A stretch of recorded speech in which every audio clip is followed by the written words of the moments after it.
Assalamu alaikum warahmatullahi ta'ala wabarakatuh. Barkanku yan uwa da warhaka. Da fatan kowa yana lafiya. Wani abubuwa ne suka dan mana yawa amma yanzu insha Allah za mu na muku uploading akan lokaci.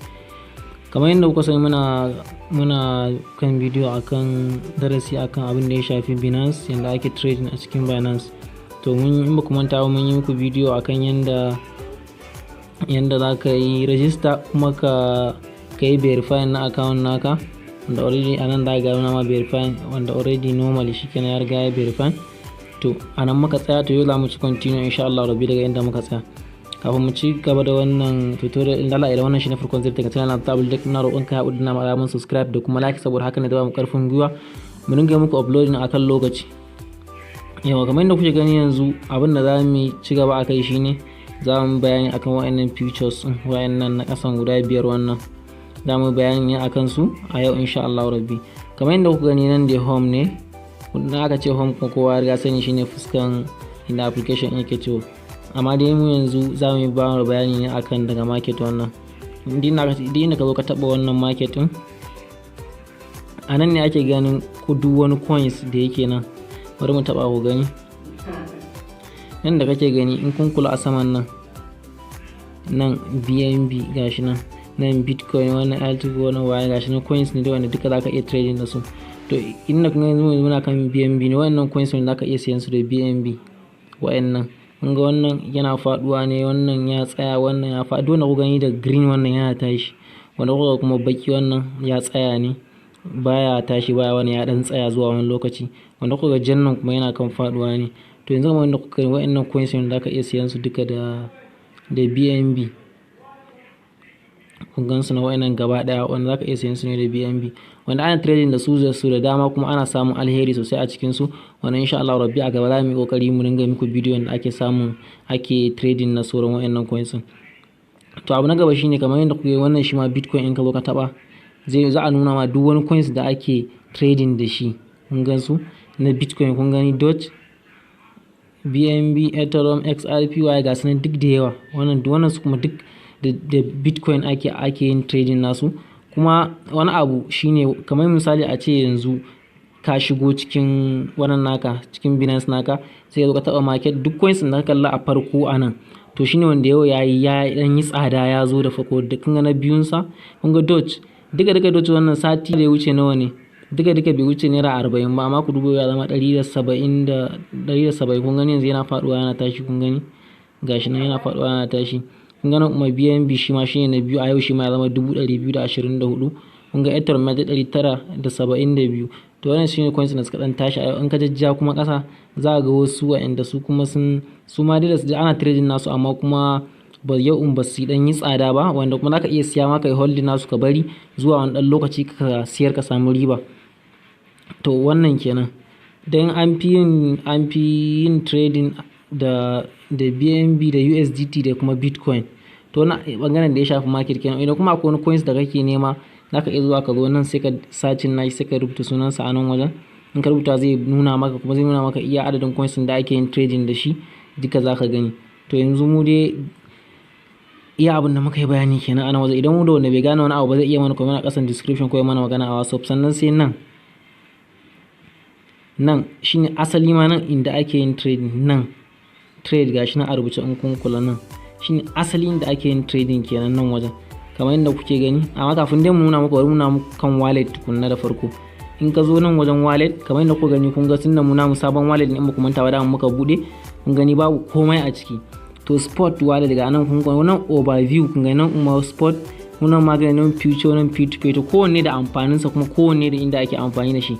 To za mu ku bayanin dalla. wannan da farko da kuka gani overview, wannan duka abin da kake da shi a cikin wayannan guda hudu duka zai hada ma, zai lissafa ma, zai nuna ma shi ana. Idan kuma spot wallet shine asali normal wallet wanda ake ajiye kuɗi a ciki nan. Bari mu taba shi ku gani. in ka taba shi haka za ga ya bude ma, kun gani wannan shine normal wallet inda ake ajiye komai. in za ka yi deposit ko ka yi withdraw ko transfer duka a nan ne, a nan wajen za ka yi, a wannan wajen. wannan duk wasu coins da ke mu bamu da kowane coins ko ɗaya a nan, amma yanzu za mu yi searching, duk coin da wacce za mu yi searching nashi za mu same shi a nan wajen. kun gani yanzu misali a ce mun zo na biyu, kun ga duk wani wannan mai suna BB duk za mu gani su ga suna a nan, kun gani. to nan shine spot kenan, spot wallet wanda ko kuɗi zaka turo anan zaka turo, ko coins ke zaka turo ka siyo ko ka zaka siya anan da in ka siyo shi anan zaka zo ka tura. Nan kuma magnet nan bari ku ga mu shige sa, shi ma wajen trading ne amma kuma a bangaren da ya safi future ne. So future trading kuma yana da matukar wahala, yasa ba za mu yi wannan nashi a yanzu ba, sun da yanzu da yawan ku ba su ma san yadda ake amfani da shi ba, amma shi ma anan gaba za mu yi bayanin sa. Sai abin da ya danganci P2P. In muka zo kan P2P, to P2P kuma yanzu kowa riga da ya san wannan sun hana siyan coins, CBN sun hana siyan coins a kowane wallet, yanzu dole sai da kai amfani da P2P gashi nan. To anan ne kadai shi kuma zaka iya siyan duk wani coin ko USDT ko Bitcoin ko Boost wannan ko BNB ko ita duk wani coin da kake so anan zaka iya siyan sa. Anan da kuke gani zaka har naira in kana so zaka siya, kun gani har naira zaka iya siya. In ka siya sai ka tura shi zuwa spot wannan, sai ka turo shi zuwa spot wallet. In ka turo shi zuwa spot wallet anan kuma sai ka yi trading ko kuma ka siya duk wani coins da kake so. To wannan abin da ya danganci wallet kenan. Yanzu misali a ce ka siya ka yi P2P, za mu muku bidiyo akan yadda za ka yi P2P ka siya, za mu muku daily yadda za mu siya ku gani komai da komai mun siya kuma mu turo shi zuwa spot wallet. Shi wannan P2P amfanin sa kawai wajen siya ne. Idan ka siya shi zaka turo shi zuwa spot wallet, daga spot wallet kuma zaka trading nashi ko kuma ka siya wani coins da duk wani coins da kake so ka yi abin da kake so da shi ka dinga samun riba. To a wannan zaka dinga yi kenan. To kamar yadda kuka gani misali a ce mun siya coins a P2P mun turo shi zuwa spot wallet, kamar yadda kuka gani misali a ce yanzu a ce muna da coins a nan, muna da shi duk coins da kake da shi zaka a farko, duk na kasan shi zaka shi wanda ya fi yawa zaka gani a sama. Haka da mu muku dai bayani insha Allah rabitika a gaba. To the next abin da nuna muku shine nan trade, wannan trade anan ne. To in kana da coins a spot anan ne zaka zo kai trading nashi. Nan kuma future trading kuma na gaya muku wannan shine na saman nan. Future trade yana da matukar wahala wanda ana asara sosai kuma ana samun matukar riba, wanda sai a gaba za mu yi bayanin sa ba a nan kwana kusa ba. To yanzu kamar kuke gani misali a ce muna da coins a nan ko wani Bitcoin ko USDT ko wani abu dai muna so mu trade nashi, to nan za mu zo mu taba nan trade wannan. Idan muka zo muka taba, yau ga kamar yadda kuke gani, idan muka zo muka taba shi haka zai bude mana fuska ne kamar hakan nan. To me abin da zaka fara la'akari da shi shine wani coins kake da shi a cikin spot wallet. In kun kula a saman nan ma kun ga spot ya rubuta mana spot wallet, kun gani anan ma in kun kula. To wani coins da kake da shi, duk coins da kake da shi sai ka zo ka taba nan wajen, nan ka taba wannan wajen, bari ku gani, bari mu taba. Zai bude maka kamar haka, kun ga anan ya rubuta maka market ga kuma wajen searching, ya nuna maka wajen searching. To sai ka zo ka taba. Yanzu misali a ce kana da USDT ne, misali a ce kana da USDT, sai ka sa USDT, kana sa USDT zai fito maka, zai ma searching kamar da kuke gani. Ga na abu ne, ga nan duk wani coins da zaka iya siyan sa da USDT, kun gan su ga sunan anan barkate, ga sunan kaca anan wajen gashi nan. Amma dai bari mu karamin misali. Yanzu misali a ce muna da USDT into amma muna so mu siya Doge ne.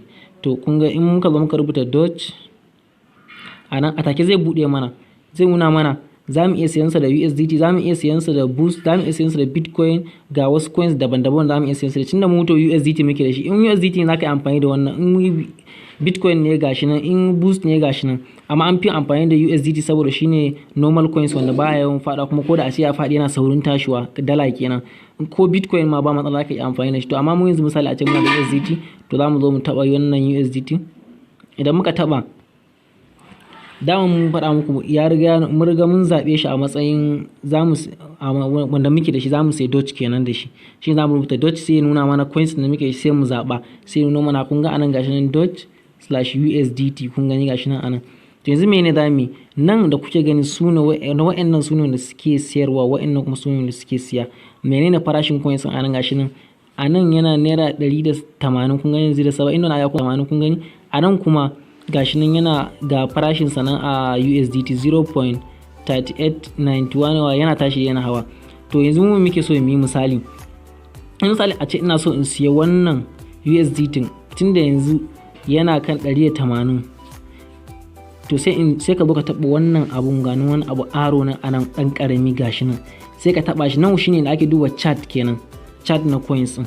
Zaka duba, idan ka duba shi zaka ga chart din yana hawa yana so. A yanzu dai akan inda yake gashi yana nan. Amma da idan ka taba, idan baya kan wannan 15 minutes din ka da shi ka 15 minutes, idan yana 1 hour ko 14 hour ko 1 day, ka da shi kan 15 minute. Zan muku bayani a gaba yanda amfanin wa'annan, amma dai ka da shi 15 minute shi yafi maka, ko kuma line in ma ba kowa daga, amma 15 minute yafi. Minti 15 da wuce abin da yake faruwa a kasuwan gashi nan yanzu yana tashi ne, kun ga yana tashi. Kun ga azu da muka duba 180 ne, 170 wani abu ya koma 180, yanzu ya koma 181. To me kamata ka yi in ka duba kaga coins din nan yanzu zaka tashi wa yake yi? To idan kana da shi ne to zaka sai, in kuma siya ne kake so ka yi, to me zaka yi? Sai ka zo ka taba buy a nan, ko ka taba buy ko kuma kai back, zai dawo da kai duka fuskan nan normally. Sai ka zo ka ce to kai yanzu kana so ka siya Doge kaman da adadin USDT ka za ka gani abin available, za ka ga USDT ka anan wanda kake da shi a nan wajen. A nan kuma za ka zo ka rubuta adadin abin da kake so ka siya. Idan USDT ka yana da yawa, za ka zo ka taba ko 50% ko 75 ko duka. In ka taba 50% to rabin USDT kai so ka siya duka Doge da shi. In ka taba 100, in ka taba 100 duka 75%, 50% ga 25%. In kuma kana so za ka iya ka zo ka rubuta anan. Yanzu bari mu gwada rubuta ku gani anan. Mu ce muna son mu siya Doge guda 50. Zai nuna mana, kun gani ya nuna mana available abin, wannan total abin da duka mu shine $19 da dugu, kun gani da dugu 45 da kuma wani kwabanni gashi nan. In da mu sai guda 50 a wannan farashin kenan. To mu kuma mu zo mu duba wannan farashin nan shine anan in kun kula. To daga nan da yake nan yana hawa yana sauka yana tashi in kun kula anan daban ne da nan. To sai ka zo ka siya ta nan ka duba nawa a nawa kake so ka siya. Wannan shine plus, wannan shine minus. Yanzu mu me za mu yi anan? Za ka zo ka dinga taɓa minus wannan hakan nan yana raguwa, ko kuma idan kana so ka taɓa kai hakan nan, ko ka goge shi ka ce yanzu yana nawa ne farashinsa anan 387 ba 74, to muna so mu yi shi a 36. Kun gani zai kama mu a 100. In kun kula bari mu ƙarasa 6 ɗin, kun gani 166 misali. In kuma less than haka ma kake so dai duka zaka sa. In ka saka ka zo ka rubuta iya adadin da kake so ka siya a nan wajen, ga guda kaza kake so ka siya, zai nuna. Ko kuma a nan ma ko in ka saka adadin USDT, bari ku ga misali, bari muku misali. Yanzu misali a nan ba ma ka sa ba, kawai misali ana da USDT, sai ka zo ka taba nan total USDT nan, kana da USDT guda 10, sai ka sa kawai guda 10, zai nuna maka kawai ga iya adadin abin da za a baka gashi nan 27 guda 27 a baka Doge a wannan farashin kenan. Kun ga anan kuma har ya tashi yayi nisa. To amma kai kana so ka siya a less than ne, idan ya sauko ne kana so ka siya saboda kana so ka samu alheri da shi. To shine zaka zo ka bar shi a haka, ko kuma duk farashin ne da kake so, amma zaka dinga la'akari da nan da wasu nan, zaka dinga taba chart nashi ka gani ya tashi ne, kuma idan ya tashi ne to zaka siye shi da lower price sosai, kai lower. In kuma ma ba matso kake ko ka haƙura da shi ka nemi wani coins wanda ya faɗi sai ka siya, sai ka dan jira shi ya tashi, in ya tashi sai ka siyar. To haka ake. To daga zaran ka taba ga ka taba danna buy, kun gani buy Doge, kana tabawa shi kuma zai yi loading, zai nuna maka order a ƙasan nan wajen. Anan zai nuna maka order. In Allah zamu siya, muka muku bidiyo akai yanda muka siya coins, zamu muku har yanda za ka yi trading din ka samu alheri sosai akai. To kamar yadda kuke gani dai haka. Yanzu misali to a ce mun siye shi a 0.36 wannan, kun gani za a ba mu guda 27 ba. To yanzu sai mu ce zamu zo mu yi sell anan misali. Kun ga mun siye shi akan 0.36 kuma USDT guda 10 muka sa ba. To bari mu gwada in mun siye shi a haka kenan. To in za mu siyar kuma muka ba muka danna nan ga farashin da ya nuna mana na yanzu kenan. To yanzu misali a ce sai za mu sayar da Doge guda 27. Kun gani misali a ce za mu sayar da Doge guda 27. To sai muka ce anan muna so mu sayar da shi a wannan farashin. Kun ga a mun siye shi a 36 ne, to amma za mu sayar da shi a haka. To mun siya na dala 10 ba ɗazu. To in za mu siyar, in muka sayar to za mu samu, za ka kalla ka samu alheri sosai. Yanzu misali zan muku, bari muku misali, bari mu je calculator ku muku misali ku ga. Yanzu misali ka siya Doge akan naira 140, naira 140 sau 50 in ka siya naira 7,000, kana shi akan 140 ka siya. To sai ka zo sai ka ce kana so ka sai da shi akan 150 sau nawa ma muka ce, sau 50 ba, kun gani 7,500. Kaga ka sa order ya tafi, ka ƙara juyawa ka samu 500. To amma kuma akwai ƙananan coins wanda an fi samun riba a kansu, duk zamu muku bayani insha Allah rabbi a nan gaba. Yanzu bidiyon ba na so ya tsawo sosai, ban so ya tsawo sosai ba, amma kuma na ga ya tsawo, amma za mu dakata a haka insha Allah rabbi. Idan da wanda bai gane wani abu ba zai yi mana bayani, kuma insha Allah za mu ci gaba da kawo muku bidiyo akan hakan. Allah da yanzu duk bayan kwana ɗaya ko biyu za mu muku uploading na bidiyo, kuma duk wanda bai gane ba ya mana tambaya ko in ya mana bayani insha Allah rabbi za mu fahimtar da shi duk abin da bai gane ba in Allah su yarda. Kar ku manta da nama alamun subscribe da kuma like, saboda like ɗin shi ke ba mu ƙarfin gwiwa mun ga muku uploading na bidiyo akan lokaci. Wassalam, sai anjima.